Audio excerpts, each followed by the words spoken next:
Hello, everybody. Thank you so much for tuning in today. This is the Bodega Cat Book Club Health Edition, and today we're continuing our reading of Never Be Sick Again by Raymond Francis. Okay, this is chapter 6, and we'll be reading part 5 today. And let's see here. I hope you guys are all enjoying this book. I know I am very much. I've been learning a lot. Okay, here we go. Toxic cleaning products. The home can be a toxic place already. Do not make it more so with toxic cleaning products, solvents, and workplace chemicals. Household cleaning products rank among the most toxic everyday substances to which people are exposed. Unfortunately, the manufacturer of household products is seldom the best source of accurate information about safety. As a practical matter, do not let any chemical come in contact with your skin unless you know it is safe. Most commercial brands are not safe, although safe household products are available at health food and specialty stores. See Appendix C for my choices. And we'll read that as we read the appendixes at the end of the book. Some especially toxic household cleaners include ammonia, chlorine bleach, aerosol propellants, detergents, petroleum distillates, and toluene. Many of these substances not only harm the skin, they also give off toxic fumes that affect the person using the product and everyone else in the household. If you cannot avoid toxic household products, at least use them sparingly and in well-ventilated areas. Symptoms from the flu to headaches have been associated with products we use to clean our furniture, bathrooms, and clothes, as well as air fresheners to keep our bathrooms smelling pleasant. Air freshener is a big one. I forgot the brand name for it, but yeah, very strong smell. You could kind of tell. Uh, the name escapes me right now. Debris of Febreze? I don't remember. Anyways, Deborah Lynn Dadd in Non-Toxic and Natural wrote about a 15-year study of housewives in Oregon. Women who stayed home all day had a 54% higher death rate from cancer than women who worked away from home. The study concluded that the higher rate likely was a consequence of exposure to the chemicals in household products. Dadd's book, along with many others, contains formulas for making your own environmentally safe household products. Oh, I got to get that book. It's going to go in my list. Long list of books to get and read. A prescription for toxic overload. Often, toxic exposure comes from medical and dental offices, from the very professions that you expect would keep you healthy. Whether it is antibiotics in your food, the drug in your inhaler, steroids on your skin, mercury in your mouth, medicines in your stomach, or fluoride in your water, the medical and dental industries are significant sources of toxins. In fact, medical journals acknowledge that prescription drugs are the third leading cause of death in America after heart disease and cancer. As you recall, prescription and over-the-counter drugs work by interfering with normal chemical processes in cells. They're designed to suppress symptoms but do not cure disease. In fact, by interfering with normal cell function, prescription drugs can cause cellular malfunction, which is the same as causing disease. Decisions about which procedures and medicines to choose should be based on knowledge of the toxicity involved.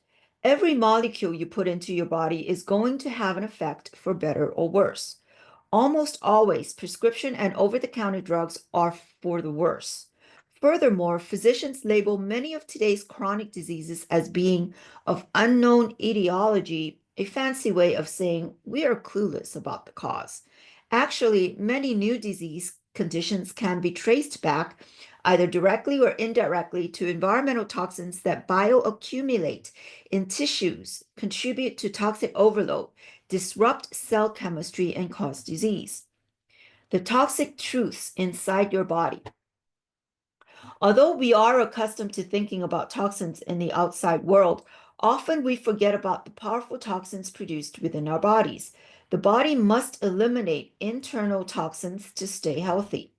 Under normal healthy conditions, the body is designed to control those toxins and protect us against harm. Under other circumstances, however, the toxins produced internally can be a serious problem, worse than anything from the outside world. When these internal toxins are produced excessively or cannot be properly detoxified, they build up in the body and cause disease. In almost any chronically ill person, internally generated toxins play a major role. When toxins are generated in the digestive system, intestinal toxemia, they enter our bloodstream, and if these toxins are present in excess of the liver's ability to detoxify them, they damage cells all over the body. Intestinal toxemia has been associated with AIDS, allergies, asthma, cancer, cardiac arrhythmias, arthritis, eye problems, high blood pressure, mental problems, headaches, various gastrointestinal conditions, senility, skin problems, and other diseases. In my own disease process, the internal toxins I was producing were indeed a major contributor to my own physical and mental debilitation. Intestinal toxemia was the mysterious ailment plaguing Michael, who had just completed his junior year at Harvard and had gone off to Europe for the summer with friends. As he was traveling around, he began to feel ill, dizzy, and fatigued. He went to see a physician in London who prescribed a drug that did not help. Michael saw other physicians in Germany and Switzerland, but he finally returned home, too sick to remain abroad. A strapping 21-year-old college student should be at the peak of health. Instead, Michael was suffering from debilitating fatigue. He was lightheaded and dizzy, and he had visual disturbances, not to mention various aches and pains. After many thousands of dollars worth of testing, including a brain scan to check for a brain tumor, Michael's physicians were at a loss to explain his condition and referred him to a psychiatrist. Desperately concerned for her son's future and furious with the medical system that was obviously not working, Michael's mother looked for other options. At that point, she called me. As with any sick person, I knew exactly what was wrong with Michael. His cells were malfunctioning because of a combination of deficiency and toxicity. The question, as always, how to restore his cells to healthy function. I used the 6 pathways as a guide and eventually discovered that digestive toxins, a critical aspect of the toxin pathway, were the source of Michael's problems. Digestive toxins are produced in a couple of ways, notably by an abnormal growth of bacteria or yeast in the intestines and by improperly digested food, which putrefies in the digestive system. Intestinal toxemia creates highly poisonous toxins as well as nutritional deficiency. When bad bacteria and yeast overgrow, they displace the friendly bacteria necessary for producing nutrients such as the B complex vitamins, vitamin B12, and vitamin K. Friendly bacteria also help to obtain the nutrients we need from the food we eat. Intestinal toxemia causes deficiency and toxicity in most of us to some degree because of damage from antibiotics. Michael had acne as a teenager. His dermatologist had prescribed an antibiotic, tetracycline, and Michael had taken this drug every day for 4 years. Oh, sorry. Michael had taken this drug every day for years. Antibiotics were developed to kill bacteria. The problem is that helpful bacteria in your intestines, normal intestinal flora, are needed for good health. Years of taking antibiotics destroyed these helpful bacteria in Michael's digestive system. Even one course of antibiotics can have this effect. This situation allowed the overgrowth of abnormal intestinal flora and a yeast called Candida albicans. A yeast infection can produce toxic toxic chemicals that absorb into the bloodstream. Also, yeast can physically invade and damage the intestinal tissue in a way that allows other inappropriate materials. Undigested food particles, toxic waste, and yeast byproducts to pass directly into the bloodstream. This condition floods the body with dangerous toxins and allergens, causing food allergies and disrupting the immune system. Some of these toxins are neurotoxic, causing damage to the brain and the nervous system, and may produce symptoms such as fatigue, headaches, apathy, depression, anxiety, mood swings, and memory lapses.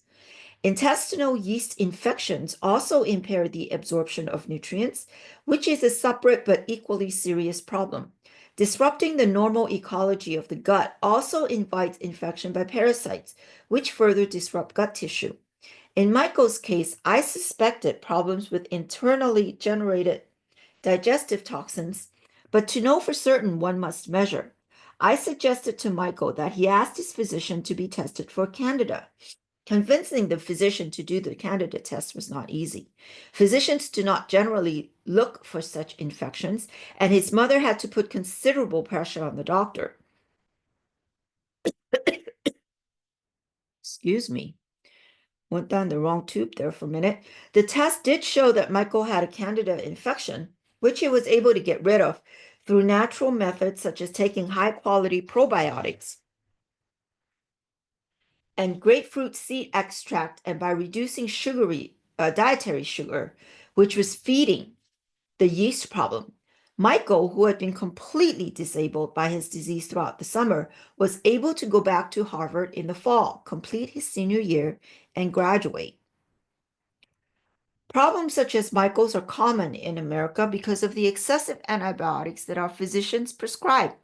While the use of antibiotics is prudent and necessary in very select cases, for the most part, antibiotics unnecessarily damage the digestive system and contribute to intestinal toxemia.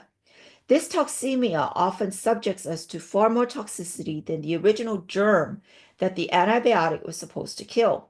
Unfortunately, almost everybody in America has taken antibiotics at some point. These drugs are a major cause of health problems, including fatigue and allergies. Intestinal toxemia can be provoked in other ways by medical drugs such as non-steroidal anti-inflammatory drugs, NSAIDs, including aspirin, ibuprofen, naproxen, ketoprofen, etc., and oral steroids, cortisone pills, birth control pills, etc. Oh, I didn't know birth control pills is a steroid. That's interesting. I didn't know that. Learned something new today. Maldigestion of food, exacerbated by medical drugs or not, produces toxins inside your body. A mostly cooked and processed food diet lacking critical enzymes is a common contributor, as is poor chewing of food. Low fiber diets are also problematic. Whatever the cost, the undigested food can rot and poison you while it's still inside you. Carbohydrates ferment, fats turn rancid, and proteins putrefy. The most common symptoms are bloating, constipation, gas, halitosis, heartburn, eye problems, neurological problems, and headaches. Keep protein consumption moderate. Diets high in protein, especially cooked meat and pasteurized dairy, overload our digestive systems. We need only 35 to 40 grams of protein per day, more for athletes or those with large body frames. But Americans can eat an average of 90 grams of gut putrefying protein per day. A 1 pound slab of roast beef contains more than 100 grams of protein. Large quantities of cooked and denatured proteins, which are harder to digest, can cause an outgrowth or overgrowth of a type of putrefactive bacteria that thrive when food is rotted in the gut. These bacteria produce toxic chemicals such as indole, skatol, phenol, and hydrogen sulfide. Oh boy, what a word. I've never heard of these words before. In addition, these putrefacious bacteria displace friendly bacteria, which are essential to good digestion and health, and the result is intestinal toxemia. To prevent or eliminate the problems associated with intestinal toxemia, avoid the use of antibiotics, anti-inflammatories, and steroids, including birth controls. Avoid excessive amounts of protein. Minimize or eliminate processed foods. Eat the right kinds of fats. Avoid sugar, white flour, coffee, excessive alcohol, and fried foods. These substances are hard on the digestive system. Adhere to proper food combining and chewing. The digestion process must begin in the mouth and in the stomach for the intestines to function properly. Do you suffer from indigestion, bloating, gas, cramping, loose stools, constipation, or gastrointestinal reflux? Any of these can indicate intestinal toxemia and should be addressed before they lead to serious disease. You can also consider other strategies if you're suffering from symptoms of poor digestion. Fasting, exercising, drinking large amounts of water, and taking high quality supplements, including probiotics, digestive enzymes, and vitamins and minerals. All of these help to detoxify, repair, and rebuild healthy tissue. In particular, by helping to create an environment in the digestive system conducive to the growth and maintenance of friendly bacteria.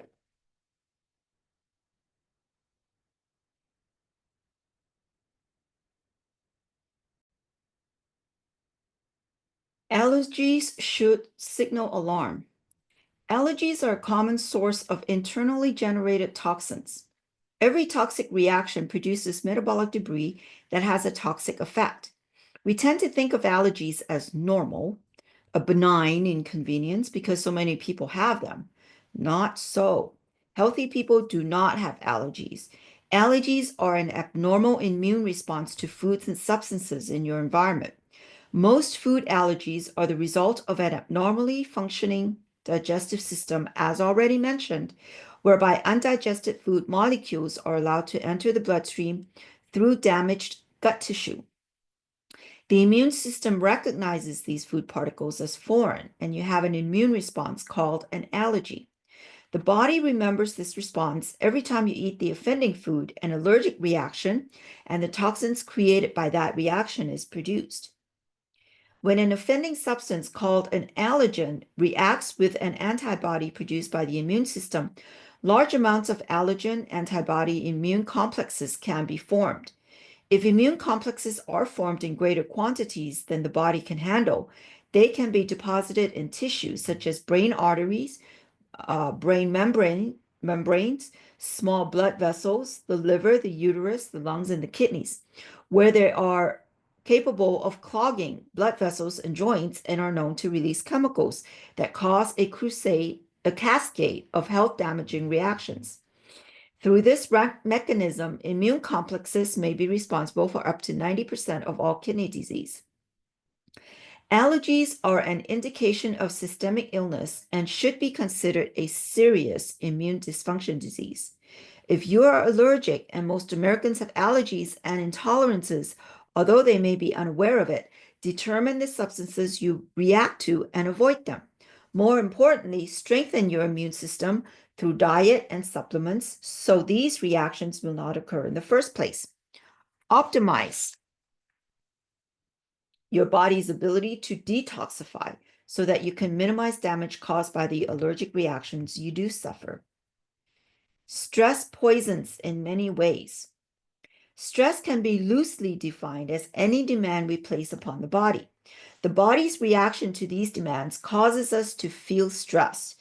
Everybody knows that stress is hard on us, but few people understand why on a physical level. Chronic stress literally poisons you. The body's response to stress, often called the fight or flight response, refers to feelings of anger or fear that generate the release of chemicals in your body, designed to give you more strength in an emergency. In an emergency situation that passes quickly, for example, you rush to catch someone who is falling. The body is able to detoxify the stress chemicals that are produced. However, when stress is chronic and we constantly live our lives in stressful ways, these chemicals build up and inflict damage to our cells. Common stress symptoms include muscle wasting, fatigue, osteoporosis, high blood pressure, fragile blood vessels, suppressed immunity, impaired mental function, and a host of other problems. What stress is, how it affects you physically and psychologically, and what you can do about it will be explored more in Chapter 7, which explores the psychological pathway. As we have discussed, the cells in your body naturally produce toxic byproducts that a healthy body is designed to handle. If a body becomes overloaded with toxins for whatever reason, even normal metabolic toxins can add to the total toxic load and damage cells. Chronic internally generated stress chemicals can often move us into toxic overload. Illnesses also stress us with massive amounts of internally generated toxins, which is why we must choose health in the first place. When symptoms of illness do manifest, cells are malfunctioning and the body is struggling desperately to make itself well again.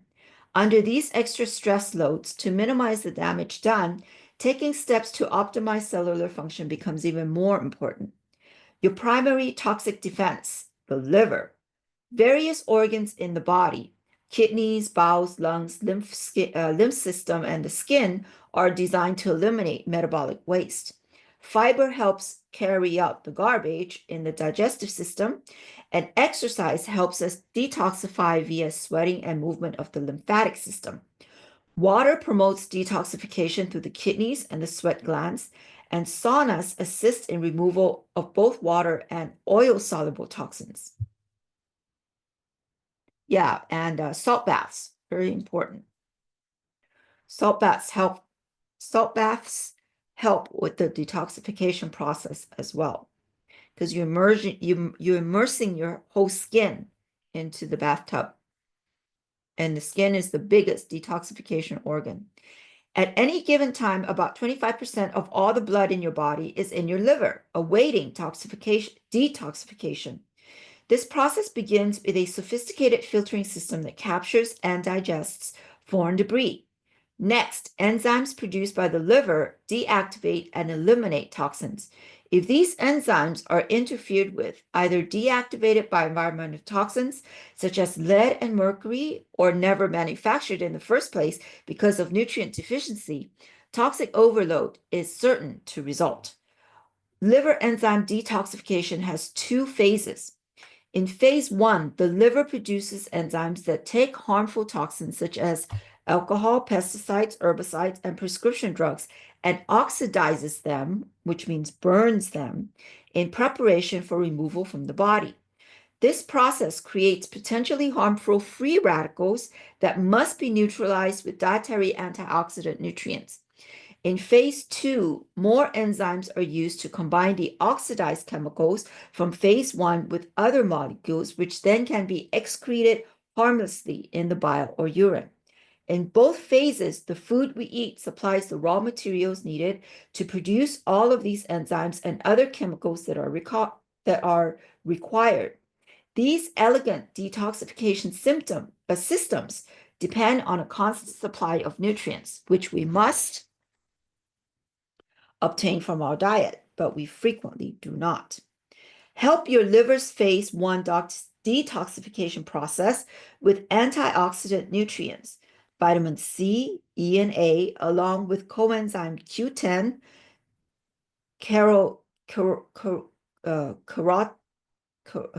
I'm sorry, a little tongue-tied there, carotenoids,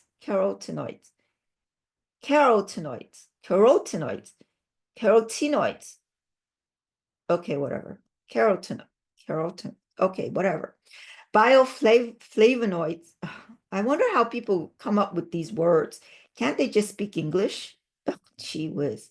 Okay, bioflavonoids, selenium, manganese, copper, and zinc. Some of these nutrients neutralize free radicals directly. Others activate enzymes that neutralize them. Red, yellow, and green vegetables are loaded with these antioxidant nutrients. Assist your liver's phase 2 detoxification with cruciferous vegetables such as sorry, not garbage, cabbage. Oh, my eyes are getting cross-eyed here. Such as cabbage, not garbage, cabbage, broccoli, cauliflower, green onions, kale, and Brussels sprouts. These vegetables enable the liver to eliminate powerful carcinogens, helping to protect us against cancer. These dietary suggestions, combined with high-quality supplements, can keep your liver's toxic defenses at peak function. That is why people with cancer suggested that they be vegetarians for a while, because vegetables are alkaline. You want to make the body alkaline because cancer is acidic. So you want to reverse that, make the body alkaline. Eat a lot of greens, vegetables, because they're all alkaline foods, and alkaline water. Yeah, and no meat. That's the basic dietary cancer protocol. Much of our body is made of water. The kidneys need it to excrete water-soluble toxins. Water constantly moves throughout your body and must be changed frequently to keep it pure. A minimum of 8 glasses of pure water should be consumed every day, and more is better.